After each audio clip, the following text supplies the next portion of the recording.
Barusan adalah video kurang lebih kondisi jalan yang ada di desa S, teman-teman. Seperti yang kalian lihat di video itu, jalan di desa S itu sempit, teman-teman, cuman muat satu mobil. Aku mau lanjutin cerita aku. Di video sebelumnya aku udah cerita tentang pengalaman aku yang dikeroyok di jalan ya, teman-teman. Yang belum menonton video sebelumnya, tonton dulu ya, teman-teman, biar kalian ngerti alur ceritanya. Setelah dikeroyok, aku dilepasin, teman-teman. Terus ya aku jalan kaki ke rumah ibu aku. Motor yang aku bawa didorong sama kakek aku, teman-teman. Aku ngejelasin ke ibu aku kalau ada motor Satria FO hitam nyalip beca, dan becanya itu beca Mang Dayat yang nganterin ibu aku pulang. Kebetulan saat itu juga ibu aku baru pulang dari pasar, teman-teman. Di situ ibu aku nenangin aku, teman-teman. Dia bilang ke aku kalau aku harus mengucapkan astagfirullahaladzim. Terus ya aku mengucapkan astagfirullahaladzim, teman-teman, sebanyak mungkin. 2 jam setelah itu suasana udah tenang. Ibu aku meminta aku untuk pulang ke desa K, teman-teman, dari desa S. Terus ya aku pulang dari desa S ke desa K, teman-teman, melewati rumah yang udah ngeroyok aku. Dan di rumah yang udah ngeroyok aku itu udah pada gak ada, teman-teman, orangnya juga. Mungkin udah pada di dalam rumah kali ya. Jadi aku bisa lewat dengan tenang. Malamnya, karena aku ada jaga shift malam di pasar dagang, teman-teman, menggantikan ibu aku. Ya aku dagang, teman-teman, di pasar malamnya. Jadi siangnya pas jam 1 siang aku dikeroyok. Malamnya tuh aku langsung dagang, teman-teman, di pasar. Dalam keadaan hati lagi kaget, shock gitu, masih ya pokoknya belum tenang lah gitu. Kepala belakang juga kan sakit, ditonjok, teman-teman. Tapi aku tetap ke pasar, teman-teman, malamnya gak istirahat. Aku dagang, teman-teman, untuk menggantikan ibu aku shift malam. Karena ibu aku dagangnya pagi sampai siang, teman-teman. Jadi malam itu bagian aku. Di saat bersamaan, pada saat aku lagi dagang di pasar malam itu, teman-teman, ternyata ayah angkat aku marah, teman-teman, dan gak terima karena aku dikeroyok.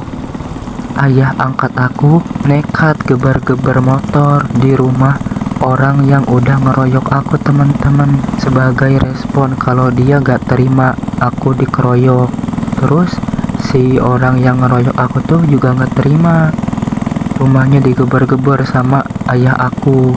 Terus ya setelah itu satu keluarga yang ngeroyok aku itu datang ke rumah ayah dan ibu aku, teman-teman, dan menanyakan alasan kenapa ayah aku gebar-gebar di rumah si pelaku yang udah ngeroyok aku itu, teman-teman.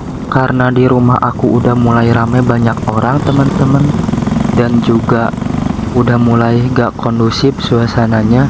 Ibu aku langsung buru-buru minta maaf ke keluarga itu, teman-teman, atas sikap bapak aku yang telah membelayar-belayar rumah pelaku yang telah mengeroyok aku itu, teman-teman.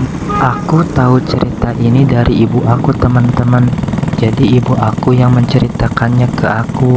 Untuk kondisi setelah dikeroyok, alhamdulillah aku sehat ya, teman-teman. Cuman ya untuk gendang telinga bagian kanan ini enggak tahu kenapa kayak sering berdenging gitu, teman-teman. Enggak tahu apa karena efek samping dari ditonjok itu ya, teman-teman. Untuk mental alhamdulillah kuat sih, teman-teman.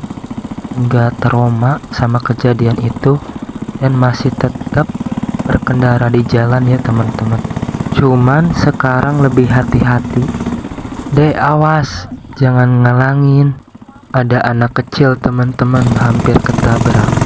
Setelah kejadian dikeroyok itu, aku belum pernah cek kondisi kesehatan aku, belum pernah cek kondisi fisik aku ke dokter dokter ataupun ke rumah sakit teman-teman. Aku juga belum pernah datang ke psikolog sih teman-teman, tapi sejauh ini mental aku aman-aman aja sih, gak ada trauma ataupun yang lainnya. Setelah aku mengetahui cerita dari ibu saya kalau bapak angkat saya mau dikeroyok teman-teman, di situ akhirnya saya memutuskan untuk tidak melaporkan orang-orang yang udah mengeroyok saya itu ke pihak berwajib teman-teman, karena demi keamanan keluarga saya dan juga adik-adik saya di desa S teman-teman. Perlu teman-teman ketahui, saya di desa S itu tamu ya teman-teman, pendatang, jadi bukan orang asli desa S. Jadi saya harus menghargai orang-orang yang ada di desa S itu teman-teman, sehingga saya tidak melaporkan kejadian pengeroyokan yang saya alami ke pihak kepolisian teman-teman. Oke teman-teman, mungkin untuk video cukup sampai di sini dulu ya teman-teman. Terima kasih yang udah menonton videonya.